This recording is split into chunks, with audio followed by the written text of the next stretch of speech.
The United States men's national team and its Swiss cheese defense got demolished by Switzerland with a 4-0 loss at home.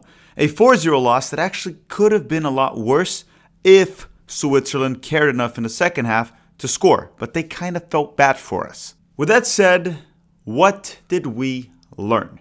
Hello. If you're new here, I'm Filippo, and welcome to Tactical Manager TV. And welcome to the 7 Things We Learned series, where every single day following a US men's national team match, we tell you 7 things that we learned. And now we have 4 losses in a row with Pochettino in charge. And of course, there's always much more than 7 lessons, so let me know in the comment section down below, what did you learn from Switzerland 4, United States 0?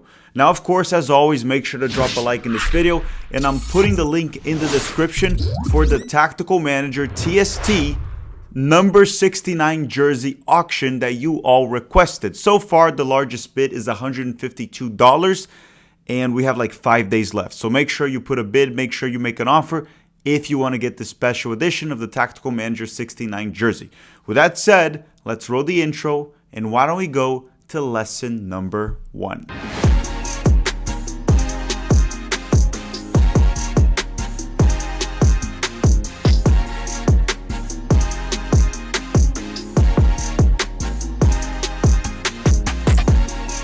And lesson number 1 is that we might need to rig this World Cup. And listen, start posting that everywhere in social media. Someone has to put that in Donald Trump's head. If we don't rig this World Cup, we might be screwed. And listen, the only time that I set the bar super low is for Limbo and the 2026 World Cup. If we don't rig this, we might get a group stage exit. Who knows what will happen? And I know that you know that I'm obviously joking, but at the same time, there's a small part of me that's serious. Lesson number 2 is something that we repeated multiple times throughout the stream. The players that we have that are kinda good, they don't care. They seem to not give a crap about playing for the national team. At least actions speak louder than words, and that's what they've shown us so far. And the players that care about playing for the national team, which is mostly the MLS guys, they suck. So the good players don't care. The bad players care. That's a big problem. I don't know what we do here. I don't know what the coach should do, if the coach should stay. We'll talk about that in a second. But that's lesson number 2. Now, before we continue, a quick word from the sponsor of this video, NordVPN.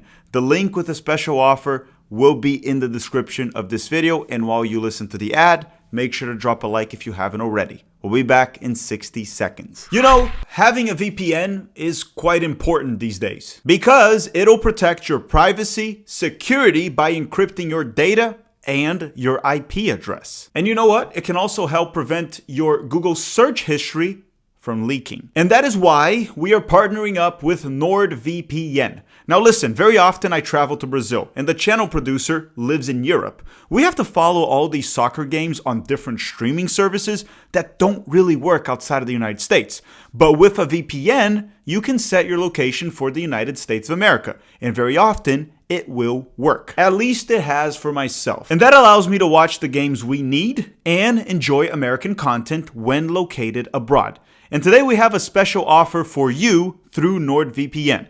Click the link in the description of this video and you will get 4 extra months on your 2-year plan, which technically means you get 4 free months in your 2-year plan. But they're not actually free, they're extra.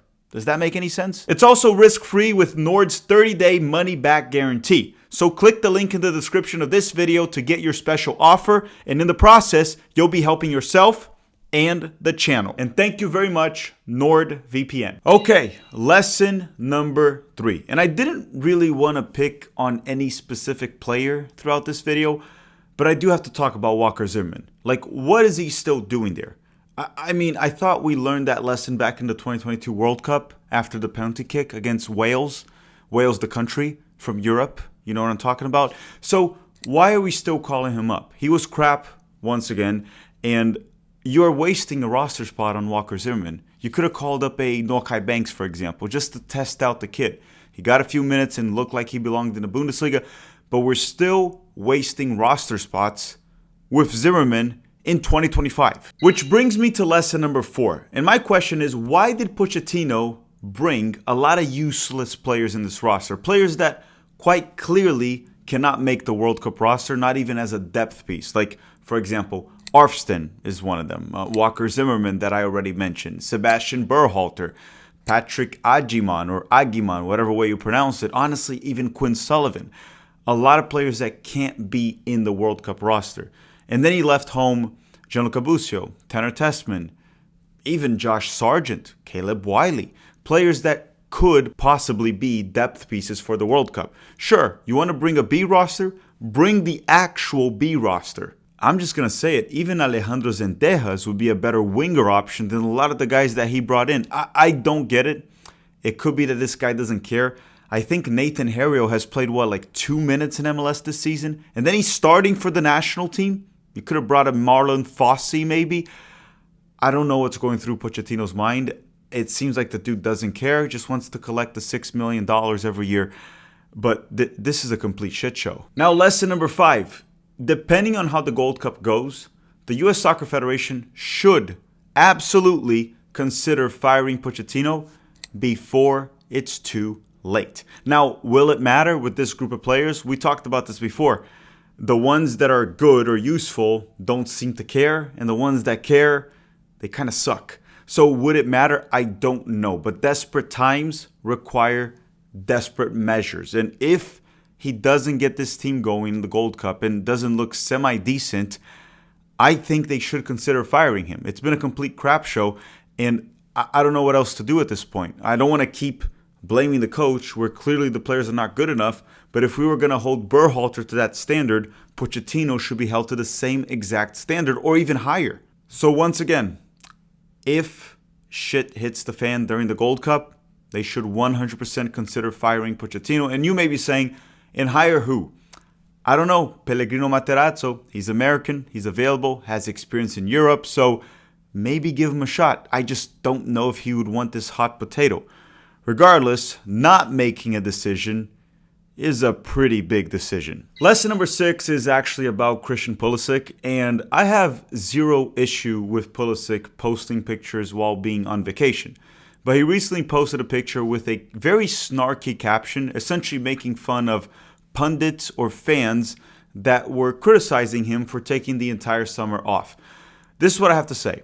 I don't think Pulysick has to go to the Gold Cup, but he could have very well gone to this international window to play these friendlies. As a matter of fact, all the players that are healthy should have been there. The U.S. men's national team needs to build chemistry. They need to build up their confidence, but they don't seem to care. And Pulysick, as the face of this team, the captain of this team, the best player of this team, should set the example. Instead, he decided to take the entire summer off, right? The entire summer off, and pretty much make fun of everyone that has been criticizing that decision on Instagram, along with the fact that his daddy, right, his father, was the one that stepped up to argue against or to criticize Landon Donovan for criticizing his son. A classic soccer mom, soccer dad moment in U.S. soccer, which is pretty common. We've seen it happen many times with the U.S. men's national team, and it happens all the time here in the United States of America. And it's funny because Marquinhos, Vinicius Jr., they all had very rough seasons for their clubs. They are playing with their national team right now in June, and they're going to go play the FIFA Club World Cup. And Jonathan David had a very rough season with Leo. Well, rough by I mean like tough season. He played very well, and he's going to play the Gold Cup with Canada. You know, enjoy your vacation, Christian Pulysick, but he better play well in the World Cup. Otherwise, his legacy with the U.S. men's national team will be a bunch of failures and just, I don't know, man. I'm going to stop talking here. I hope he bounces back. But again, you should not forget what Christian Pulysick did, what Christian Pulysick said. Hopefully he shuts my mouth during the World Cup, but it's not looking good. Lesson number 7, the last one of this video, is about the haters. The haters said that this generation sucked, that this generation was soft. And you know what? The haters know ball. They were right. I was wrong. That's all I have to say. So, congratulations to the haters. All right, everyone. Thank you very much for watching. Don't forget to drop a like before you go. And remember, the NordVPN link with a special offer is in the description of this video, alongside with the Tactical Manager 69 jersey auction on eBay that ends in roughly 5 days. The link to both of that will be in the description of this video. Thank you very much for watching, and have a great day.